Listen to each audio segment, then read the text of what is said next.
Hello developers, welcome back to my Zango series. তো আজকের এই ভিডিওতে আমরা দেখব জ্যাঙ্গো অ্যাডমিন।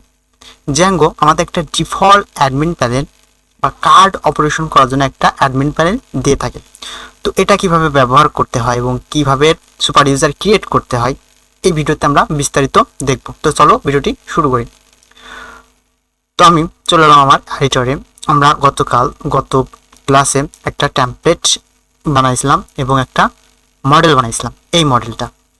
আচ্ছা, আজকে সর্বপ্রথম আমরা যে কাজটা করব, প্রথমে একটা আমাদের এই সুপার ইউজার ক্রিয়েট করে নেব। তো আমরা লিখব যে পাইথন manage.py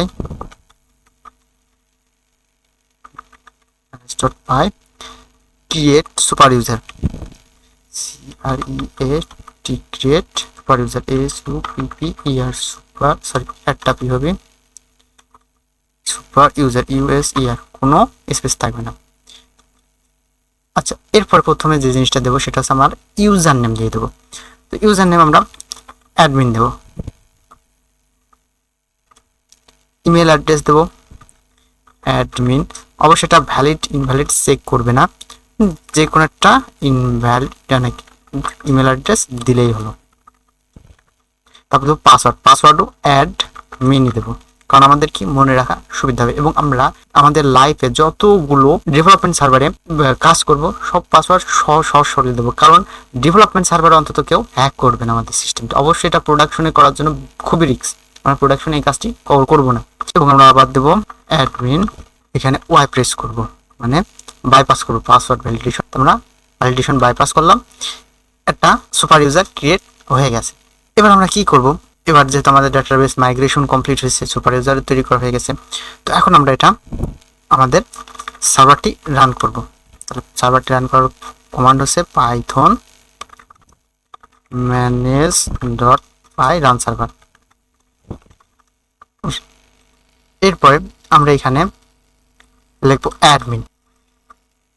অ্যাডমিন করার পরে আমাদের কি এই জ্যাঙ্গো অ্যাডমিনিস্ট্রেশন কি করছে, আমাদের প্রথমে লগইন পেজে নিয়ে আসলো। তো আমরা admin user name admin password দিয়ে লগইন করলাম।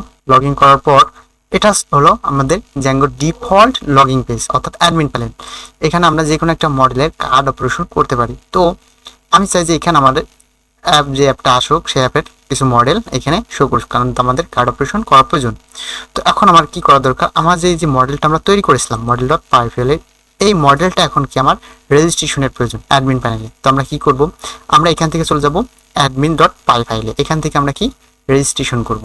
তো রেজিস্ট্রেশন কি আমরা করব, তো প্রথমে ইনপুট দেব আমাদের মডেলটাকে। তো আমাদের ফ্রম ডট মডেলস থেকে ইনপুট দেব স্টুডেন্টকে।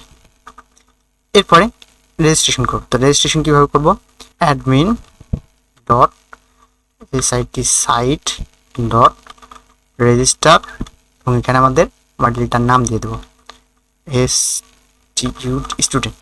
এটা কি রেজিস্ট্রেশন সাকসেসফুলি হয়ে গেছে। আমরা চাইলে এখানে স্পেসিফিক কিছু ফিল্ডও উল্লেখ করে দিতে পারতাম, ইত্যাদি ইত্যাদি অনেক কিছুই করা যায়। তো আমি মনে করি যেহেতু আমরা যে অ্যাডমিন প্যানেলটা আছে, অবশ্যই আমরা যখন প্রোডাকশনে কাজ করব এমন ডিফল্ট অ্যাডমিন প্যানেল তো আমরা ক্লায়েন্টকে দিতে পারবো না। তো আমাদের অবশ্যই আমাদের অ্যাডমিন সেকশন পুরোটাই তৈরি করা লাগে। তো এটা কার্ড অপারেশনের জন্য যথেষ্ট এনাফ। তো এটা এভাবেই থাক। আমরা যদি আবার এটাকে এখন রিকোয়েস্ট করি, তাহলে কি আমরা দেখবো আমাদের কি স্টুডেন্ট অ্যাপ এবং অ্যাপের নিচে কি একটা টেবিল চলে এসেছে। তো এখান থেকে আমরা স্টুডেন্টের যে কোনো ডাটা আমরা ইনসার্ট করতে পারি, আপডেট করতে পারি, ডিলিট করতে পারি, এক কথায় কার্ড অপারেশন যাকে বলে। তো আমি একটা নতুন স্টুডেন্ট ডাটা অ্যাড করব। তো আমরা কি দেবো, নেম দিয়ে দিলাম। সাপোজ আমি কি নাম দিলাম, আমার নামটা দিলাম মিস্টার মশনবী। রোল কয় ক্যারেক্টার ছিল, এখানে আমাদের রোল ছিল, যদি আমরা দেখি, যদি model.py দেখি, আমার সর্বোচ্চ ক্যারেক্টার ছিল 10 ক্যারেক্টার রোল দিতে পারবো সর্বোচ্চ। ক্লাস নেমে 15 ক্যারেক্টারের সর্বোচ্চ, কারণ এগুলো সবই ক্যারেক্টার ধারণ করে। আমরা এর বেশি দিলে কিন্তু ডাটাবেস ইরিগেশনে ইরোর থ্রো করবে। দেওয়ার পর আমরা রোল দিলাম সাপোজ কিছু একটা দিলাম, এবং ক্লাস নেম দিলাম ধরো 1, এবং সেভ করলে এটা সেভ হবে। এবং এখানে কি স্টুডেন্ট নেম ইজ মিস্টার মশনবী, এটা কি জন্য অবজেক্টটা রিটার্ন করো, এই ফাংশনটা মানে স্ট্রিং ফাংশনটা, এই অবজেক্টটা এমনটা আসলে আমরা এখানে চেঞ্জ করতাম। অ্যাডমিন প্যানেলে এই লেখাটা চেঞ্জ আসতো। আশা করি তোমরা বুঝতে পেরেছো? তো আমরা আরেকটা ডেটাও এখন এন্ট্রি করতে চাই। তো আমি আরেকটা নিলাম, আরেকটা নাম দিলাম জিয়া, তার রোল দিয়ে দিলাম সাপোজ কত দেবো, 2 দিলাম, ক্লাস 1 দিলাম, সেভ অ্যান্ড আনাদার যদি করে আরেকটা, ওইটা কিন্তু সেভ হয়ে গেছে, এখন আরেকটা সেভ করবো। তারপর আমরা দিলাম কেয়া দিলাম, রোল দিলাম 3, ক্লাস নেম দিলাম 1ই থাক এবং এটাও সেভ করলাম। তাহলে কি আমার 3টা এন্ট্রি কিন্তু হয়ে গেল। তো আমি দেখলাম যে আমার প্রথম এন্ট্রিটার রোলে ভুল ছিল, ঠিক না? তো রোলে ভুল থাকার কারণে আমি এটাকে এখন আপডেট করব। আপডেট কীভাবে করব? তো এখানে 5 না দিয়ে আমি 1 দিলাম এবং আবার সেভ করলাম। তো এটা কি আপডেট হয়ে গেল। এখন আপডেট হলো, ক্রিয়েট হলো। আচ্ছা, এবার আমি দেখছি যে আমার একটা প্রয়োজন নাই, তো আমি এটা ডিলিট করে দেবো। তো কীভাবে ডিলিট করবো? আমি এটাকে জাস্ট সিলেক্ট করবো, এখান থেকে ডিলিট করতে পারি। ডিলিট করলে ওটা আমাকে কনফার্মেশন মেসেজ আছে, যদি আমি ইয়েস দিই এটা ডিলিট হয়ে যাবে এবং আমরা আবার এটা অ্যাড করতে পারি আমাদের ইচ্ছা মতো। রোল দিলাম 1, ক্লাস দিলাম 1, সেভ হয়ে গেল। ঠিক আছে, তো আমাদের কিন্তু কার্ড অপারেশন সম্পূর্ণ হলো। তো আজকের ভিডিও এই পর্যন্তই, দেখা হবে পরবর্তীতে আমার ভিডিও নিয়ে। সুস্থ থাকবেন, ভালো থাকবেন এবং ভিডিওগুলো ভালো লাগলে চ্যানেলটিকে অবশ্যই সাবস্ক্রাইব করবেন। আল্লাহ হাফেজ।